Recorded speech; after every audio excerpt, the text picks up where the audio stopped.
Bienvenue sur cette formation Adobe Premiere Pro CC. Je vais vous enseigner ici les bases du logiciel. Je vous propose dans un premier temps d'étudier les fonctions de base de la création d'un montage sur Adobe Premiere Pro.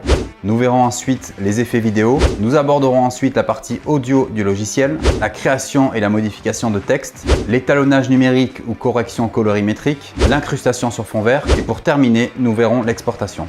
À la fin de cette formation, vous trouverez deux travaux pratiques. Le premier est la réalisation d'un film publicitaire. Vous pourrez réaliser de A à Z le montage d'un film publicitaire que j'ai tourné il y a quelques années. Je vous propose de passer à la vidéo suivante pour commencer votre apprentissage.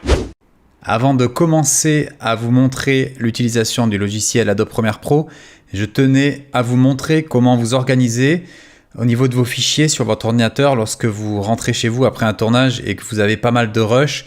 Vous les stockez donc tout d'abord sur votre ordinateur, mais moi je vais vous donner quelques petits conseils qui vont vous permettre de bien vous y retrouver au fur et à mesure des années, parce que vous allez avoir de plus en plus de projets et c'est sûr qu'un ordinateur bien rangé c'est toujours plus pratique pour retrouver des archives.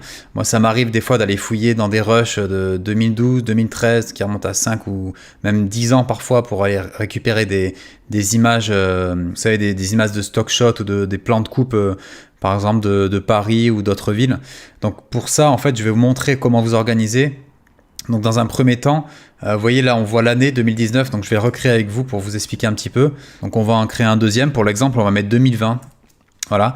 Donc voilà, ça concerne uniquement vos projets que vous réaliserez en 2020. Quand vous arrivez là-dessus, vous marquez tout simplement, dans un premier temps, le nom du projet. Vous voyez, je marque nom du projet pour que vous sachiez. Voilà, une fois que vous avez ça, en fait, vous aurez tous vos projets étalés dans l'année, classés par ordre alphabétique, ça peut être très pratique. Et là, dans projet, je vais vous montrer vraiment tout ce qu'il faut glisser. Dans un premier temps, on va faire un nouveau dossier.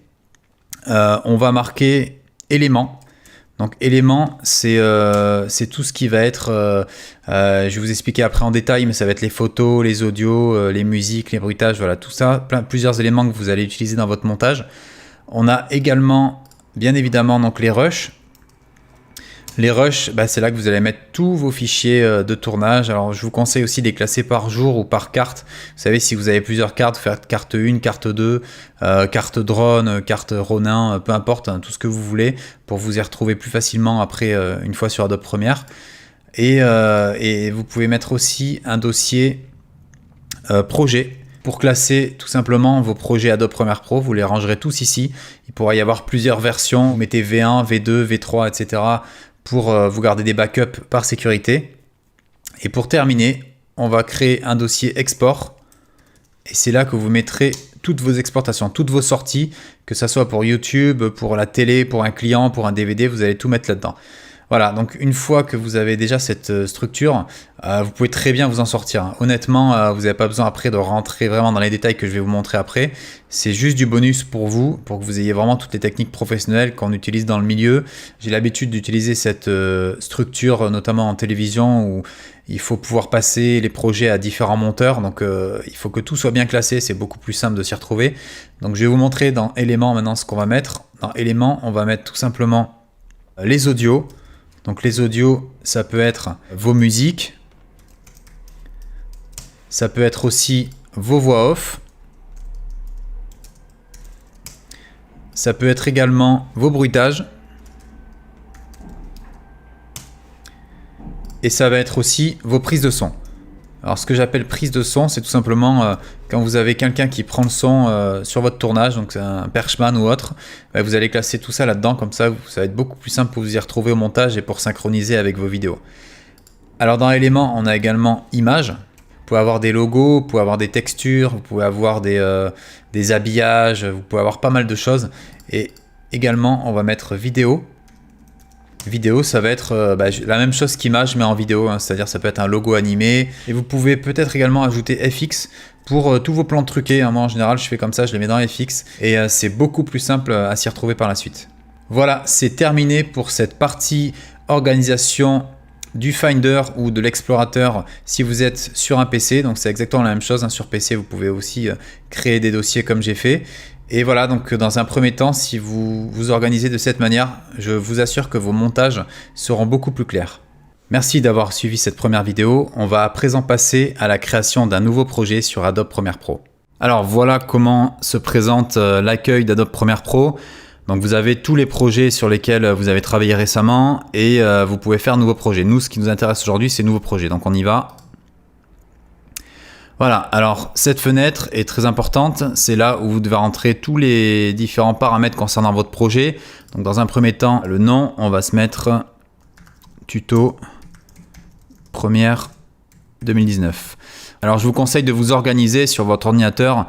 Veillez à toujours avoir un dossier avec le nom de votre projet et de pouvoir bien le classer. Ici vous voyez, si je fais parcourir, je vais le mettre dans tuto vidéo et dans montage, histoire qu'il soit vraiment facilement retrouvable. Ensuite, les disques de travail, cela concerne où vont aller les différents éléments du projet. Donc là, ce sera la vidéo, les audios, prévisualisation vidéo, prévisualisation audio, tout un tas d'options. Donc ça, par défaut, si c'est pas cliqué, vous mettez identique au projet, histoire que vous puissiez les retrouver facilement.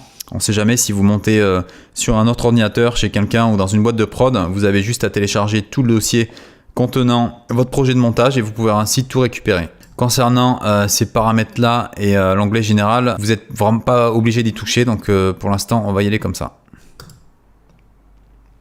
Maintenant que vous savez créer un nouveau projet sur Adobe Premiere Pro, je vais à présent vous montrer les 10 raccourcis indispensables sur le logiciel pour que vous puissiez suivre sans problème la suite des leçons.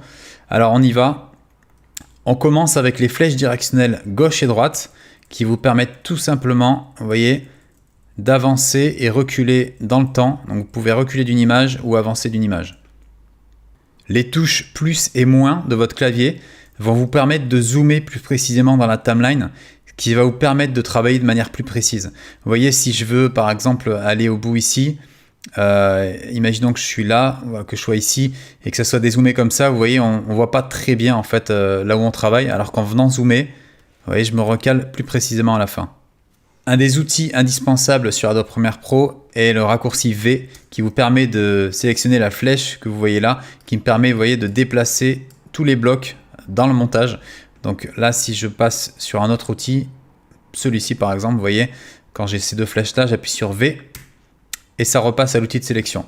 Le raccourci C vous permet de sélectionner le cutter qui va vous permettre de faire des coupes. Vous voyez, ici je peux couper et quand je rappuie sur V, eh ben, je peux sélectionner les plans. Les raccourcis J, K et L vous permettent de naviguer dans le temps. Quand j'appuie sur L, ça me permet d'avancer et quand j'appuie plusieurs fois, ça avance de plus en plus vite. J produit le mouvement inverse et K permet de s'arrêter. Les touches I et O vous permettent de définir un point d'entrée et de sortie dans la séquence que je vous expliquerai dans la suite des leçons, ce qui vous permettra par la suite de faire vos exports et vos rendus. La touche Espace vous permet de lire en temps réel votre montage. Le raccourci clavier Commande S vous permet d'enregistrer votre projet. N'oubliez pas d'enregistrer régulièrement votre projet, vous pourriez perdre des heures et des heures de travail. C'est important à chaque fois que vous fassiez la moindre modif de penser à faire Pomme S ou CTRL S. Le raccourci Pomme Z ou CTRL Z qui permet d'annuler une action. Imaginons que j'ai fait une manip et que je ne voulais pas faire cette manip, Commande Z permet de revenir à la normale. Commande Maj Z permet de rétablir une action. Le raccourci Commande X va me permettre de couper un plan et de le coller à un autre endroit en utilisant le raccourci Commande V. Le raccourci Commande C, quant à lui, me permet de copier un plan et de le coller à plusieurs endroits différents de la timeline. Maintenant que vous connaissez les principaux raccourcis clavier sur Adobe Premiere,